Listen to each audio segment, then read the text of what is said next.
औषधी असं आवळ्याचं लोणचं आपण तयार करणार आहोत। खूप सोपी पद्धत आहे, चवीला छान लागतं आणि जास्त वेळही लागत नाही आणि वर्षभर टिकतं। तर चला तर सुरुवात करूया। इथे आपण अर्धा किलो आवळे घेतलेले आहेत, ते आपल्याला 10 मिनिटं शिजवून घ्यायचे आहेत।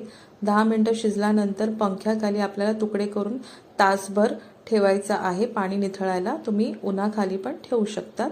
नंतर आपण इथे मसाला तयार करूया। इथे बडीशेप, पिवळी मोहरी, मेथी आणि त्यावरती धणे टाकून फार तर आपल्याला फक्त गरम होईल सर्व जिन्नस तेवढा आपल्याला भाजून घ्यायचा आहे, फार भाजायची गरज नाही। मिक्सरमध्ये टाकून आपल्याला हिंग, मीठ, लाल तिखट आणि हळद टाकून ह्याला असं भरड काढून घ्यायचं, बारीक पावडर करायची काहीच गरज नाही। आता एक पळी घेतली आहे, पळी भरून आपल्याला तेल गरम करून घ्यायचं आहे। दुसऱ्या वाडग्यामध्ये आपल्याला मसाला काढून त्याच्यामध्ये 1 चमचा ओवा टाकायचा आहे आणि थोडंसं तेल गरम झालं की हे तेल या